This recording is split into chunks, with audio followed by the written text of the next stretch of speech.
Welcome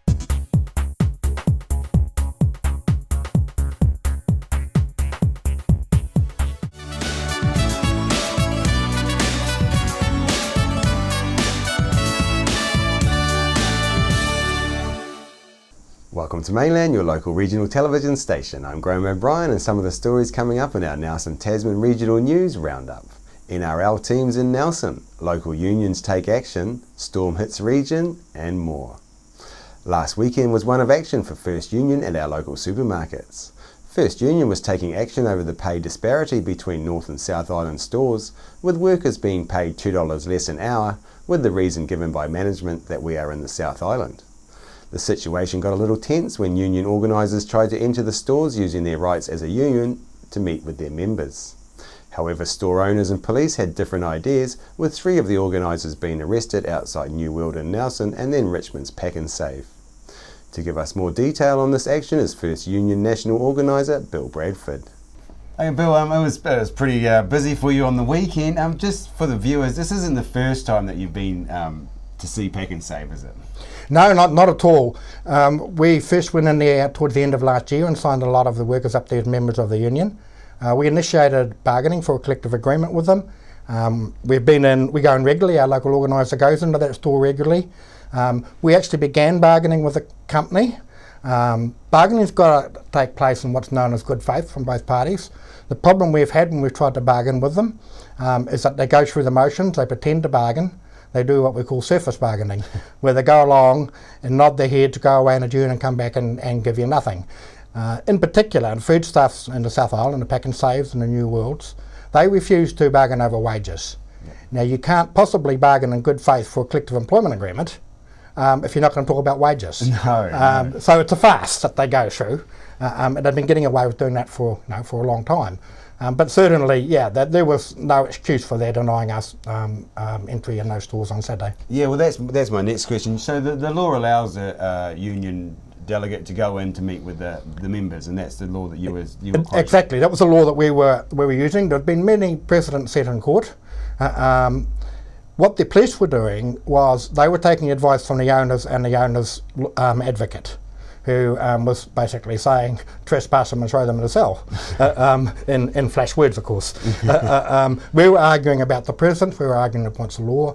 So twice, the first time at the Nelson New World, one of my other organisers and myself were arrested, held for a while, and then a release of the trespass order against us. We then went out to Richmond, Pack and Save, and there we were again quoted the Employment Relations Act. Again, they threw us in jail and not appear in court tomorrow with some charges over that. But the following day, they realised by then, with enough pressure, they must have realised they're wrong. The employer's advocate from Foodstuffs changed his advice to the owners, and the owners changed their advice to the police, and so they let our organisers in on Sunday.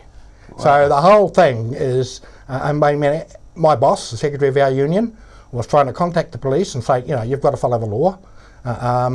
He couldn't get anybody to respond to him, and yet the Foodstuffs advocate, who's not a lawyer, was able to basically instruct the police through those store owners. Yeah, it's a bit scary, really, isn't it? I mean, the law's the law. Yeah, well, exactly. I mean, I can understand in a small town where the police said to us, we're not really that familiar with that employment law, but I would expect them to go and look it up and find out a bit about it. And I've had stores in other places where the police have said the same thing, and they pulled out their pad and looked up the Employment Relations Act, and there it is. Yeah. That's all they had to do.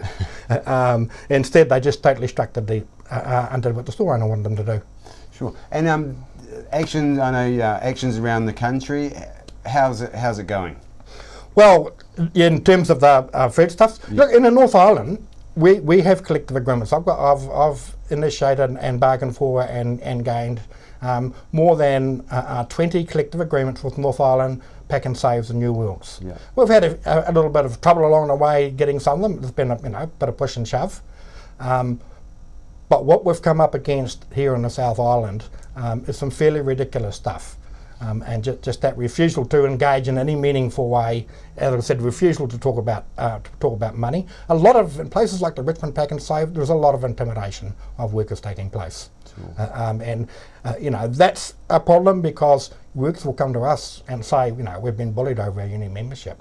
But of course, they're not going to let us use their name to take any legal case, because if you're being intimidated, well, of course, you're frightened. Yeah. So Sure. that's the nature of intimidation. So, these are from our point of view, some fairly out of control owners. The Foodstuff Group, of course, says, these are just individual owners. We can't stop them. It's up to them. But I'll guarantee, if the Pack and Save owner tried to paint his store red, they could interfere. Sure. So it's a bit farcical too. Good. Bill, thanks very much for your time, and good luck on behalf of the lowest paid workers around. Yeah. Thank you. Cheers. I spoke to Rachel Boyack of First Union outside New World. Rach, last time we talked to you, you said you're going to have some action down here and you're going to have the big rat. It's certainly big enough. Seems like you've caught a few people on the hop here. Can you tell us what's going on? Yeah, so we're down here today because New World workers are paid around $2 an hour less than their counterparts across the road. And the police here have just attempted to block us from entering the store. They've been instructed to do so by the occupier, whose name, the owner of the store, is Greg Guy. So Greg Guy has asked the police to stop us from coming on site. That's actually unlawful. We're entitled as union organisers to access a work site for the purposes of meeting with members, seeking compliance with minimum standards of employment, seeking compliance with health and safety, communicating with members. So we were just going on site to give some of the flyers to the members. And so we've got a few of us here. They said that if I went on site that I'd be potentially up for an arrest, which would also be an illegal action. So the cops have just been, checking the facts, which is always a good thing to do before you come down and try and do this. But actually the real issue isn't actually about us as the organisers. The real issue is around the workers inside, many of whom have been threatened if they were to join the union. There was a lot of bullying from some of the management here who encouraged the workers to not join the union. And that's because this owner makes a lot of money, millions of dollars, and he pays his workers either minimum wage or close to it. And that's actually at the heart of this issue, is that the workers at the store have the right to be able to feed their family, pay their rent, put fuel in the car, participate in society. And so we've got our big rat down here, we've got lots of supporters, and we'll be here making a stand today and tomorrow. And if we need to do it, we'll keep doing it until the owner actually listens to his workers and listens to the union and treats the union with respect and bargains in good faith. Rach, so the morning half of this action proved quite exciting. How's the second half has been more than that, really? Can you tell us a bit more about what's going on? Yeah, so look, the boss here has instructed the police, I don't know quite why the police work for the boss, but obviously they do, to arrest two of our union organisers. So once again, it's an unlawful arrest. Union organisers have access rights under the Employment Relations Act, and there's a lot of case law to support our right to go on site.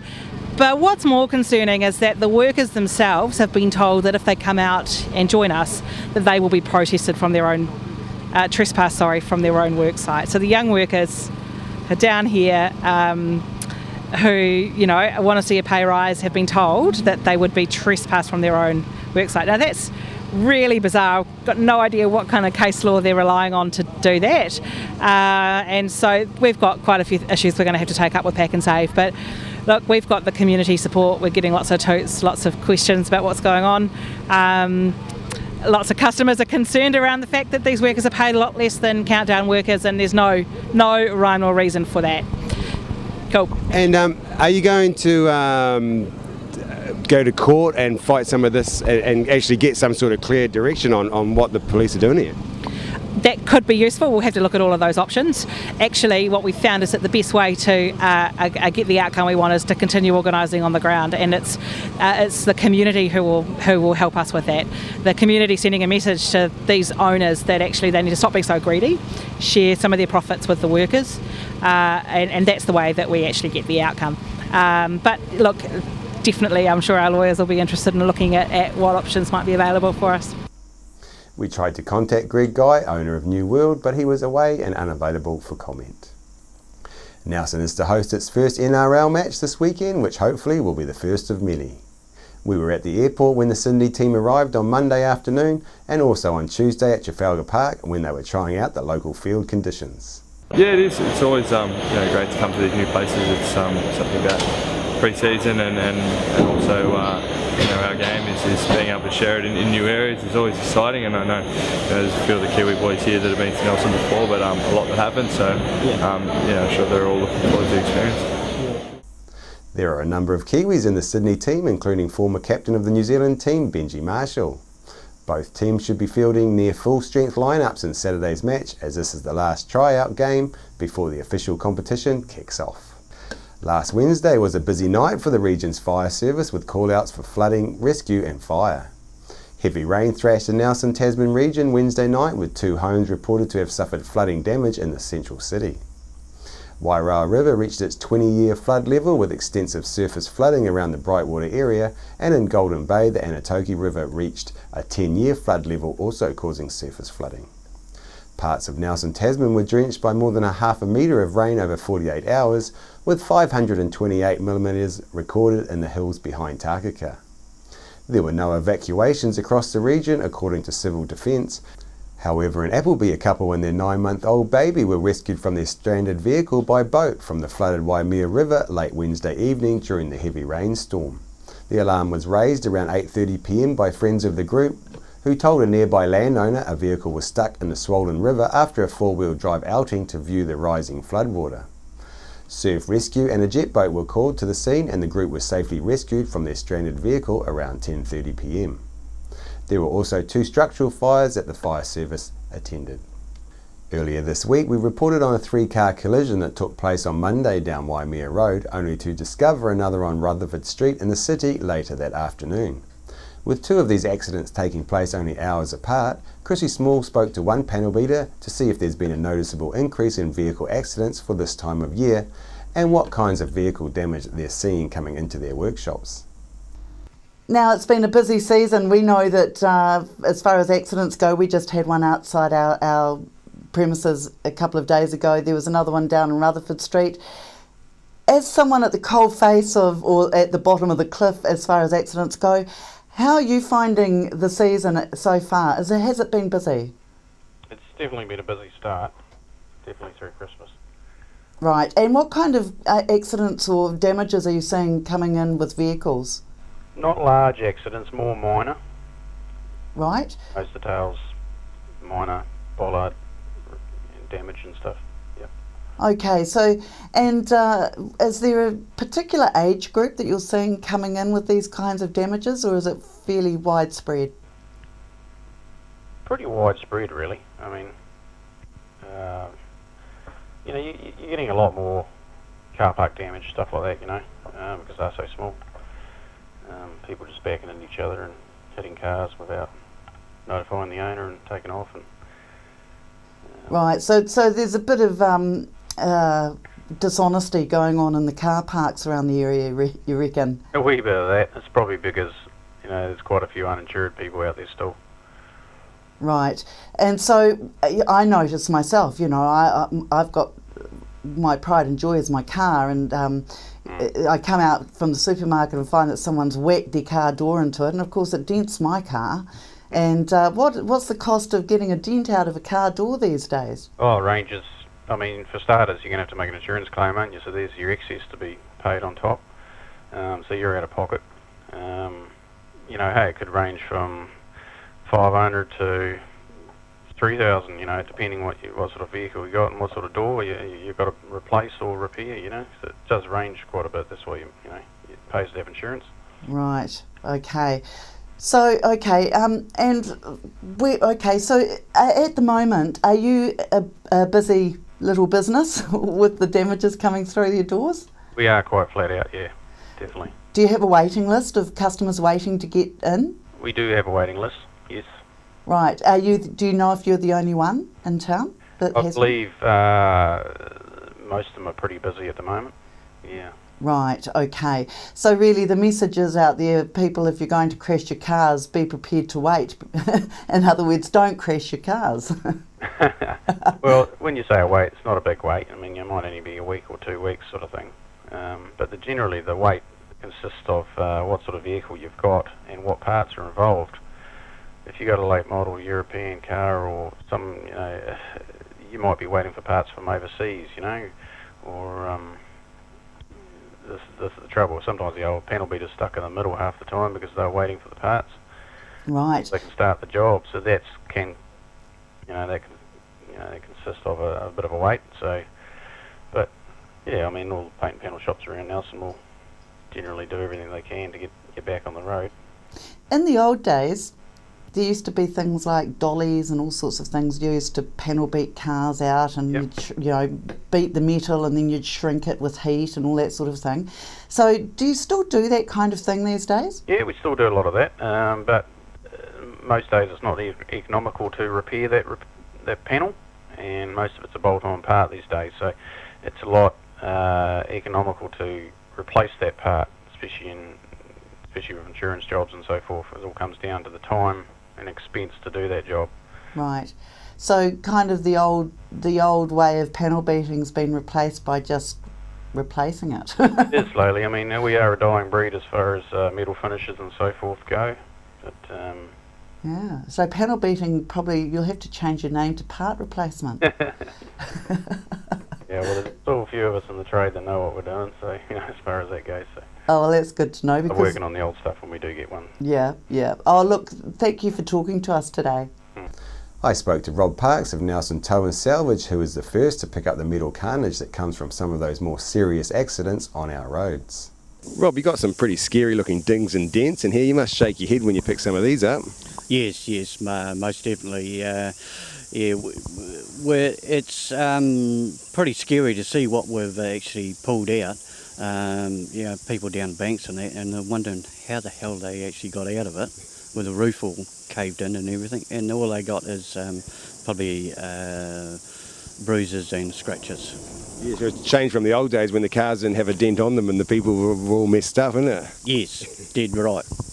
Do you think you can make a general statement on what you reckon causes most of these accidents? Well, we see it all, but basically what we've seen this year is we've had a very good influx of tourists around, and we've noticed it on the roads ourselves. Sure. And what sort of mistakes are they making that you're seeing? Basically, they're not used to New Zealand roads. They're going around the corners too fast. Not to use going up and down hills, and some of them are very slow or too fast. Yeah. And have you got many off our roundabouts or anything like that? Yes, the roundabouts is pretty shocking around Nelson. There's a lot of them, and people don't know what to do with them. And you think it's a general statement for tourists, or how about Nelson drivers? You must see a lot on the road. Yes. Nelson drivers are pretty bad. The main concern on Nelson drivers is indicating. They're not using their indicator very well. Sure, I've got to agree with you there. Yeah. And if you wonder how these accidents can happen, we give you one of Mainland's car cams from Thursday night on Waimea Road. Concerned Tasman resident Lou Solomon from Wakefield spoke to Waimea News about the proposed changes to the Network Tasman Trust deed that will mean sidelining regulations set by the Commerce Commission. This week, Chrissy Small spoke to Network Tasman chairperson Gwenny Davis about the proposal to change the trust deed and whether line users should be concerned. We have in the studio today Gwenny Davis of the Network Tasman Trust. Gwenny's here to answer some questions about concerns that people have had, thinking that the trust is trying to fly under the radar, some changes to the trust deed. Gwenny's here to tell us exactly what that means. Well, it's true that we're trying to change the trust deed, and I think some people have thought that we were trying to pull a fast one, because I think when we first notified what we were going to do, there was inadequate detail about what that meant, and then we provided sufficient information, but it came late in the piece. So that's not an excellent public consultation process, and I think we're the first to agree.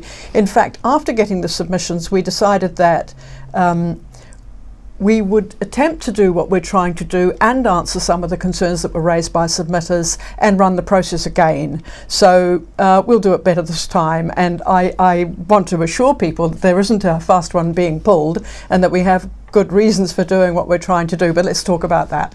Right, okay. So, yeah, what are the reasons that you're trying to do this change? Well, there are a great number of line companies around New Zealand who are 100% consumer owned, which we are, but they have all their trustees elected. And that means that the Commerce Commission is not at all worried about this extra layer of regulation which is imposed on us and the other big companies like Vector and so on. The reason that it's imposed on us is because we didn't qualify. We're 100% consumer owned, but one of our trustees is appointed. And so what we were trying to do is remove what is becoming an increasingly onerous intrusion of Commerce Commission regulation, which I expect a lot of people can understand, by making all of us elected and removing the appointed trustee. What will happen is that some regulations will be removed. The reporting won't change. We are incredibly regulated already, but one layer will be removed. Right. So what is this layer? You talk about a layer. So what will that translate to? Well, it's a complicated and detailed level, but it's to do with the auditing by the Commission and the ways in which the company has to report, and it's an onerous process. And we've been advised, and the company also believes, that from the 1st of April it's going to become more intrusive and more onerous. And frankly, in this changing times with new technology, I think the company needs to be able to concentrate on what it's trying to do best and not have that Commerce Commission breathing down its neck all the time. We understand that, but we don't want anyone to think that we're trying to become unregulated. That isn't the case. We're very regulated already. But there were concerns raised about price control and quality control, and we want to answer those concerns. At present, there are 12 companies that are exempt from price quality regulation. Is that what you're going to become, one of those companies that will be exempt from price regulation through this change? We would become like all those others, 100% consumer-owned trusts that the Commerce Commission is not worried about. Did you raise that question because you were thinking about companies that have bought into wineries and things like that? Well, there has been some news in the, for example, Marlborough buying into a winery, the Lions company there, and that's going outside of its core objectives as a line company.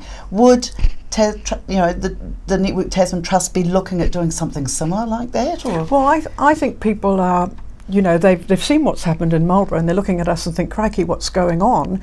In fact, it isn't enough for us to say, look, we've never been like that, we're never going to be like that, we're never going to do that. That's all true, but you can't just rest on that assurance, so you need to be assured. And so what we're going to do when we go through this process again is build something in, maybe into the trust deed, maybe into the Constitution, maybe into the Statement of Corporate Intent, to ensure that the trust takes responsibility for the price control and the quality control, but on the subject of wineries and the like, it makes no difference. We've always been able to put money into anything we like, just like Marlborough, but we have a safeguard. If the company decides it wants to buy a new business, something completely new, and it's more than 3% of the value of the company's assets, it has to come to us, the shareholders, for agreement. Right. Now, we are no more keen than the company itself to go that way. You'll know that we give out nearly 20 million a year back to consumers in discounts and dividends. You say the shareholders. Can you elaborate? Who are the shareholders? Well, there are 39,000 households who are all connected to the line. They're the consumers and they're the beneficiaries. They can't all come along to a board meeting and elect directors, but they elect us to be the shareholders on their behalf. Right. And so that's the 6 of us, 5 elected and 1 currently appointed. Okay. So basically at the moment, the trust can put funds into other organisations or not businesses. The company. If you're talking about wineries and things? Well, the company could do that, but it can't do that at something. If it wanted to invest more than $4 million in a new business, it would have to come to the shareholders. Now, we're elected, we can be dumped, if the directors want to do something that we don't like, we can do something about that too. We appoint them. So there's ways in which, you know, that kind of thing can be stopped. But I think it's the culture of the company. Network Tasman is not at all like Marlborough Lines, and it has no interest in doing that sort of thing. But people want more than just our say-so on that. We've never met the Commerce Commission's price path. When I say we, I mean the company. In the last 5 years, it's undercharged consumers $7.5 million. Could have put its prices up but didn't, because actually the whole culture of the company and the trust for a long time now has been about representing consumers, being in the lowest quartile of prices for a company of our size, giving as much money back as we possibly can. And as a consumer yourself, you'll know it's nearly a month's worth of power that comes back on your bill, and then a cheque at Christmas, which is terrific. And we want to preserve that. That's what we're about. And when we make these changes and go public again, I hope people will understand, and I also hope that we'll do it better. Right. Okay. So basically, you're assuring the consumer that really there'll be not any change to what they're getting. No change at all. And they won't be asked to pay more to meet any other financial investments that the company may make. Absolutely not. Right. No. Okay. We want to stick to our core business and do it well. Sure. And if people like what you're doing, of course, you'll all get re-elected at the next election. Indeed. We shall see. Gwenny, Thank you for very your much. time today. Okay. After the break, we'll bring you the latest weather update and some events and happenings coming up from around the region. We're the team at JCar, right here in Nelson, 120 Hardy Street. Our shop is full of electronic items, including security alarm systems, electronic components, solar and power, electronics, toys,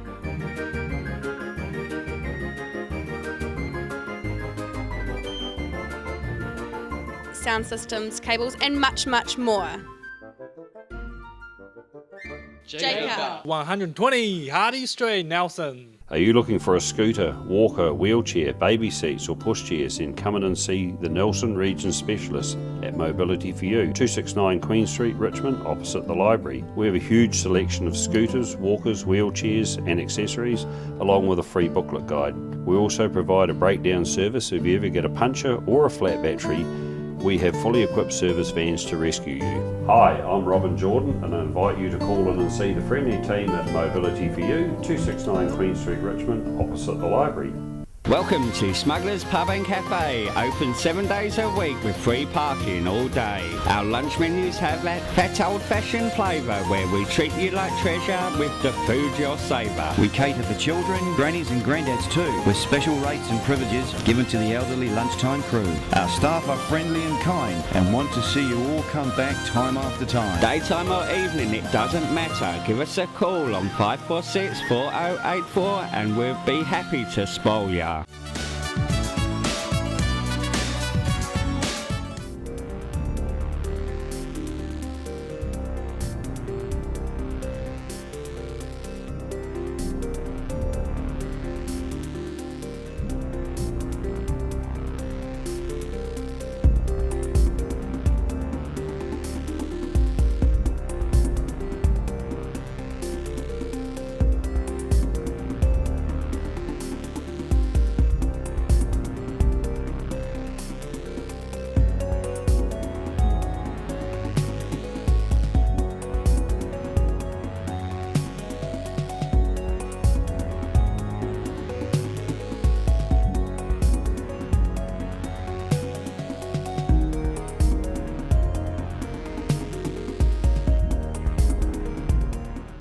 Meet with John Pepper, the man who walked off his Parkinson's symptoms at NMIT's Ko-Fi Lounge, 6:30 to 8:30 p.m, Tuesday, March the 15th. On behalf of the team here at Mainland Television News, thank you for joining us.